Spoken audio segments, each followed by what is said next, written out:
Sahabat pembelajar, berjumpa kembali bersama Imadi Sidiasa belajar jadi guru dalam membahas materi pendidikan Pancasila dan Kewarganegaraan. Kali ini kita kembali membahas materi kelas 12 bab 2 tentang perlindungan dan penegakan hukum di Indonesia. Pada pertemuan pertama, kita sudah membahas sub pokok bahasan A tentang hakikat perlindungan dan penegakan hukum. Kemudian, pada pertemuan kedua, kita sudah membahas sub pokok bahasan B tentang peran lembaga penegak hukum dalam menjamin keadilan dan kedamaian. Baru kita membahas 3 peran lembaga penegak hukum, yaitu Kepolisian Negara Republik Indonesia, yang kedua Kejaksaan Republik Indonesia, dan Hakim. Nah, pada pertemuan kita kali ini kita melanjutkan lagi peran lembaga penegak hukum yang lain, yaitu advokat.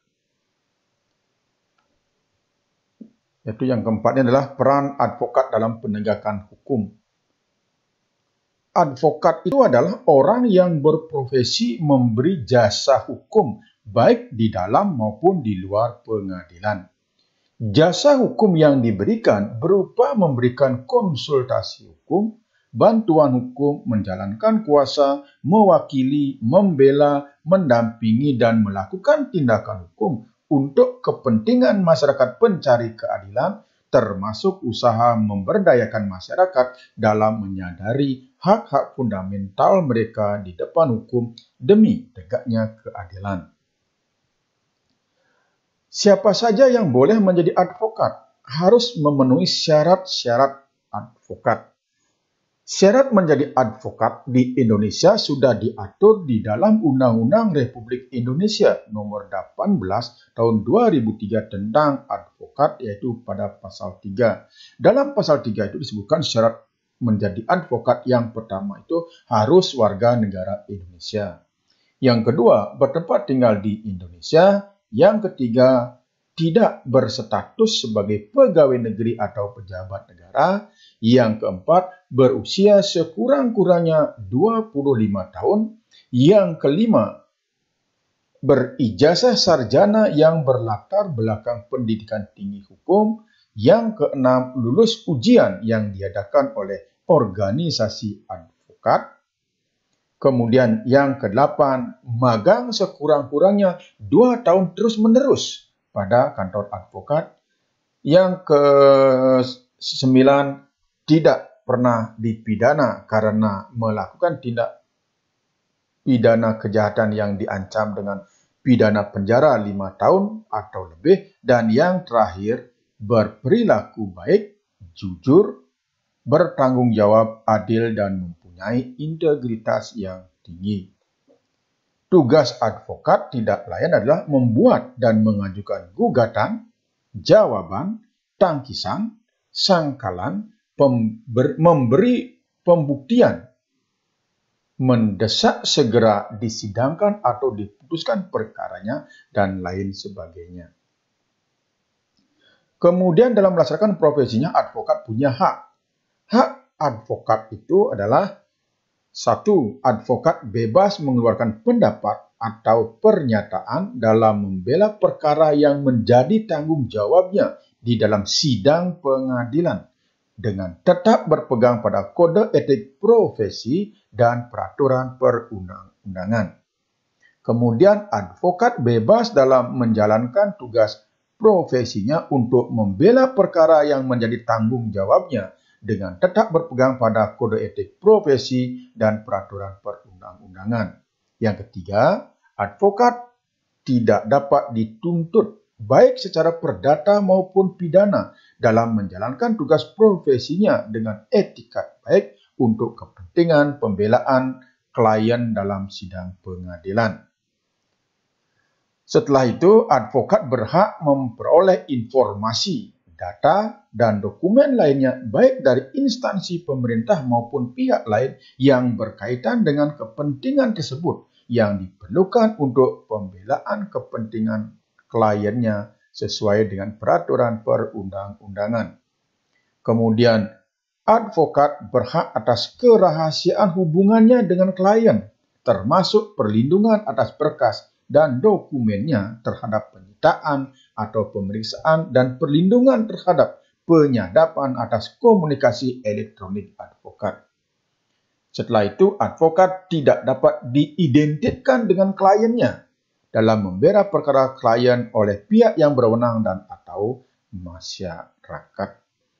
Nah, selain advokat punya hak, dia juga harus melaksanakan kewajiban. Kewajiban advokat yang pertama, advokat dalam menjalankan tugas profesinya dilarang membedakan perlakuan terhadap klien berdasarkan jenis kelamin, agama, politik, keturunan, ras, atau latar belakang sosial dan budaya. Kemudian advokat wajib merahasiakan segala sesuatu yang diketahui atau diperoleh dari kliennya karena hubungan profesinya, kecuali ditentukan lain oleh undang-undang. Selanjutnya, advokat dilarang memegang jabatan lain yang bertentangan dengan kepentingan tugas dan martabat profesinya. Advokat dilarang memegang jabatan lain yang meminta pengabdian sedemikian rupa sehingga merugikan profesi advokat atau mengurangi kebebasan dan kemerdekaan dalam menjalankan tugas profesinya. Yang selanjutnya, advokat yang menjadi pejabat negara tidak melaksanakan tugas profesi advokat selama memangku jabatan. Baik, sekarang kita bicarakan tentang peran Komisi Pemberantasan Tindak Pidana Korupsi atau KPK. Itu sesuai dengan Undang-Undang Nomor 30 Tahun 2002. Tujuan dibentuknya KPK adalah untuk mengatasi, menanggulangi, dan memberantas korupsi di Indonesia. Tugas KPK, 1. Koordinasi dengan instansi yang berwenang melakukan pemberantasan tindak pidana korupsi. Yang kedua, supervisi terhadap instansi yang berwenang melakukan pemberantasan tindak pidana korupsi. Yang ketiga, melakukan penyelidikan, penyidikan, dan penuntutan terhadap tindak pidana korupsi. Yang keempat, melakukan tindakan-tindakan pencegahan tindak pidana korupsi dan kemudian melakukan monitor terhadap penyelenggaraan pemerintahan negara.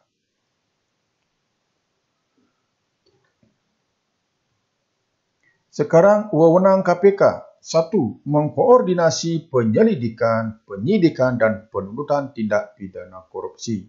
Yang kedua, menetapkan sistem pelaporan dalam kegiatan pemberantasan tindak pidana korupsi. Yang ketiga, meminta informasi tentang kegiatan pemberantasan tindak pidana korupsi kepada instansi terkait. Melaksanakan dengar pendapat atau pertemuan dengan instansi yang berwenang melakukan pemberantasan tindakan korupsi. Yang kelima, meminta laporan instansi terkait pencegahan tindak pidana korupsi. Nah, kemudian di dalam rangka melaksanakan tugas dan wewenangnya, maka KPK harus mengikuti asas-asas KPK. Yang menjadi asas KPK yang pertama adalah kepastian hukum, yaitu asas dalam negara hukum yang mengutamakan landasan peraturan perundang-undangan, kepatutan dan keadilan dalam setiap kebijakan menjalankan tugas dan wewenang KPK. Yang kedua, keterbukaan, yaitu asas yang membuka diri terhadap hak masyarakat untuk memperoleh informasi yang benar, jujur, dan tidak diskriminatif tentang kinerja KPK dalam menjalankan tugas dan fungsinya.